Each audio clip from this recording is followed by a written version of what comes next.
You are holding a sword that took 3 months to make. The blade was folded over 1,000 times. The edge is sharp enough to cut silk falling through the air.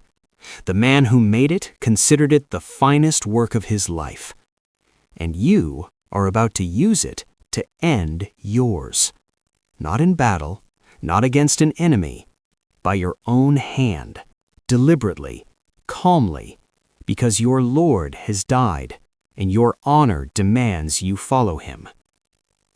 That is the world of the samurai. And before you think that sounds extreme, before you think these people were somehow different from us, understand this. The samurai were not born fearless. They were not born without the instinct for self-preservation that every human being carries. They felt everything we feel. They just believed in something so completely that it changed what they were willing to do. That belief had a name, Bushido, the way of the warrior, and every single rank in the world of the samurai was built around it. This is your life as every rank in the world of the samurai. Rank 1. The Ashigaru, the foot soldier. Not every samurai started with a sword. The Ashigaru were the foot soldiers of feudal Japan, common men, often farmers or laborers who were called up to fight during times of war. They carried spears, bows, or early firearms. They formed the bulk of most Japanese armies, and technically, they were not samurai at all. But this is where many samurai stories actually began, because feudal Japan was not always a rigid, locked hierarchy. During the Sengoku period, the era of warring states that tore Japan apart for over 100 years, the battlefield was one of the few places a man with no name and no family could actually change his life. If you fought well enough, if you showed enough courage or enough skill, the right person might notice. And being noticed by the right person in feudal Japan was everything. Life as an Ashigaru was hard in ways that are difficult to fully imagine. You slept in the open during campaigns. You ate whatever could be carried or found. You followed orders from men who barely acknowledged your existence. When the battle started, you were in the front, the most exposed, the most likely to die. But here is the thing about those conditions that the samurai understood better than anyone. Pressure either breaks a person or it reveals them. The Ashigaru who survived long enough, who fought consistently well, who showed something beyond ordinary endurance, those men became visible. In a world where advancement meant everything, becoming visible was the first step toward becoming something more. The sword was not your weapon yet, but you were already learning the most important lesson the samurai world had to teach. What you do when nobody is watching and when everything is at stake defines what you actually are. Rank 2. Samurai. You have been recognized. Perhaps a lord saw you fight and offered you a place in his household. Perhaps your family had the status already, and this was your inheritance from birth. However it happened, you now carry the 2 swords, the daisho, the long katana and the shorter wakizashi worn together at your side.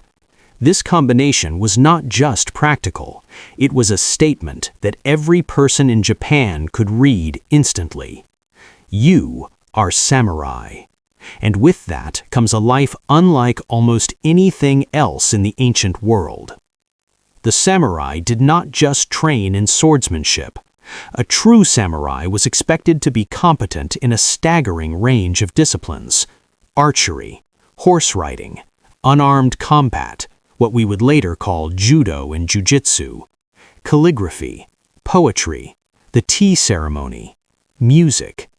Each of these mattered because the samurai ideal was not just a fighter, it was a complete human being, a person of culture and refinement who also happened to be capable of extraordinary violence when the situation demanded it.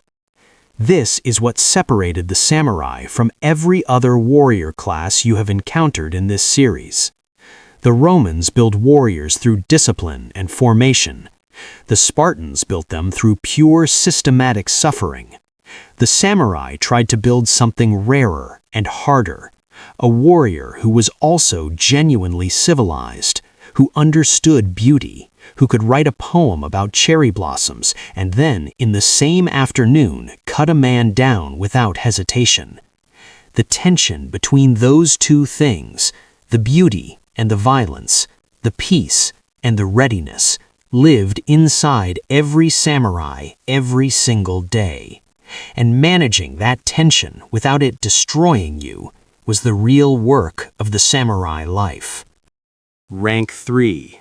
Hatamoto. Most samurai served a local lord, a daimyo, someone powerful in their region, but ultimately below the shogun, the military ruler who sat above all other lords in Japan. But some samurai served the shogun directly.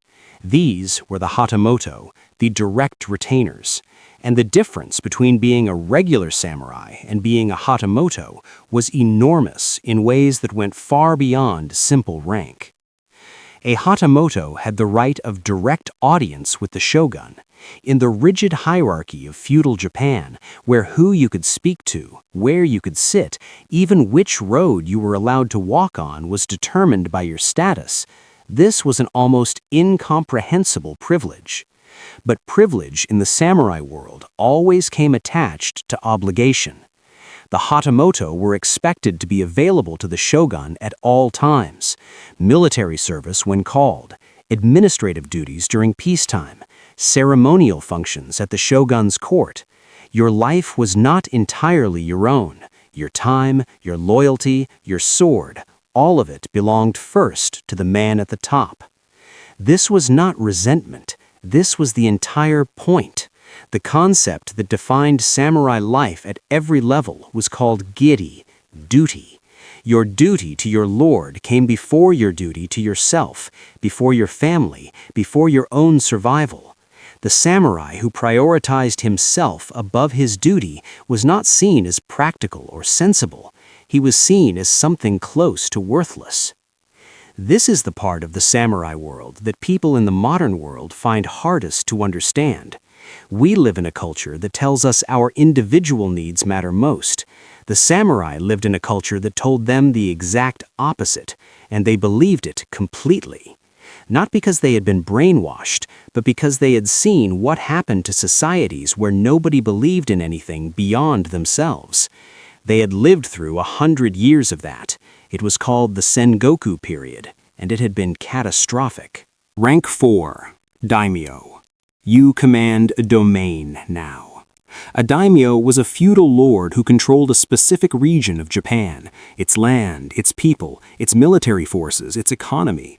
Some daimyo commanded armies of thousands, some controlled territories that would make a European king envious. And the life of a daimyo was as far from the romantic image of the lone samurai warrior as you can imagine.